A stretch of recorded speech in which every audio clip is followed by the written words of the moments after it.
Hi beautiful world, welcome to this video. This is Tina from tinahills.com, and today I'm speaking about the fifth house in astrology. So the fifth sign is Leo, ruled by the sun, the most glorious object in the sky. So what do you think the fifth house rules? The fifth house is about children.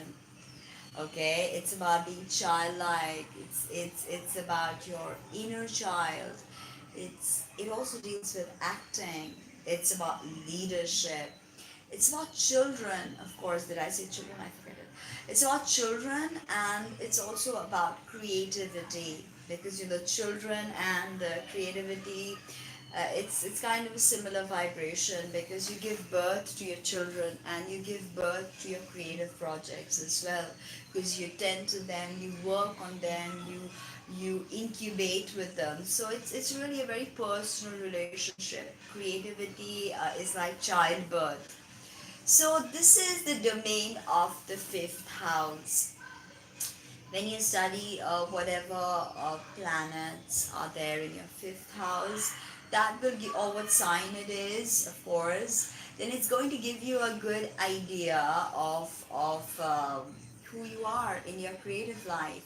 Say you have a fifth house Leo, that's like perfect, because that just means for the Aries ascendant, that just means you are optimal in your creativity. You're very childlike, you're not afraid to be vulnerable, yet you have an ego, yet you shine when you walk into the room and everybody just looks at you, because you have this really dynamic personality and dynamic style, dramatic style.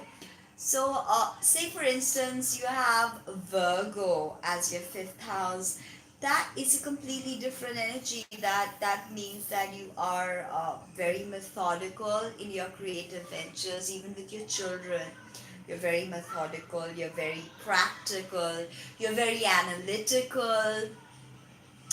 Say if you have your Scorpio as your fifth house, that makes your creative art deep, maybe even obsessed with the macabre, or maybe even obsessed with other worlds or the psyche. The Scorpio is the domain of psyche, so all things psychological, the unconscious. So your art could tap into such realms, okay? So the fifth house will also tell you what kind of mother you will be, like what kind of, if you are say a Capricorn, fifth house, and you figure out what kind of mother you will be to your children. So you will be strict, you will be like practical, sometimes cold. Capricorn energy can be cold. Now Sun does very well in the fifth house, there's no doubt about that. It's his rulership. Moon does not do well in Leo, but there is a beautiful way that a moon can even work in Leo. These people have beautiful hair. They're very dramatic. They have very dramatic dress sense.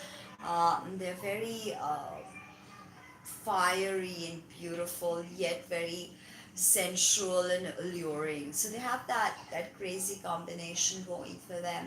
Mercury in Leo can be quite interesting. They can be robust in communication, say what they feel, always. But again, as in the house, in the Mercury, the fifth house is like I have Leo, which is my 12th house. So Mercury I have in the 12th. So that means I deal with imagery. I work through imagery. All my words, everything. It's all about imagery and symbols. So Mercury in the fifth house essentially can be about you expressing yourself creatively, being a good speaker, definitely being a good speaker, and really knowing how to communicate with childlike innocence. If your Mercury is well aspected, Venus does well in Leo. Uh, I think J Lo has Venus in Leo. I'm not sure. I think Selena Gomez definitely has a Venus in Leo, and every time I think of that song, You got a fetish for my love. I push you out and you come right back. So that's kind of Venus in Leo for you.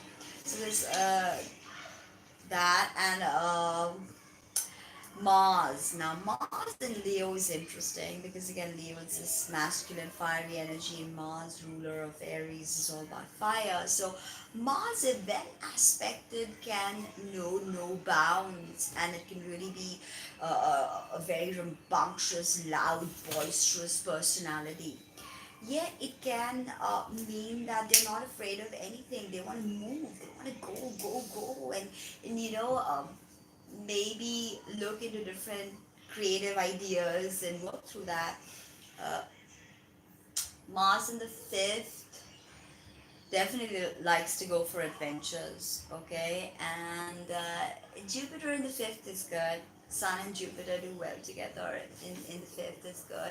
Saturn in the fifth could mean a lot of restrictions in terms of you expressing your creative ideas or putting it out for the world. You may not be able to do it for the first 40 years of your life, but then it gets easier with Saturn in the fifth. Once you've understood your Saturn return karma and you know how to put it to use. Now, Neptune in the fifth can be nebulous at best. It can also mean that you tune into higher realms and get inspired, and that's how you can be into channeling with this placement. And Pluto in the fifth can be about changes, can be about tremendous changes, even in your art, even in your the the the the way you express yourself creatively. Loads of changes there. So I hope you like that video. Don't forget to like, comment, subscribe, and share. This is Tina from TinaHeals.com. Thank you.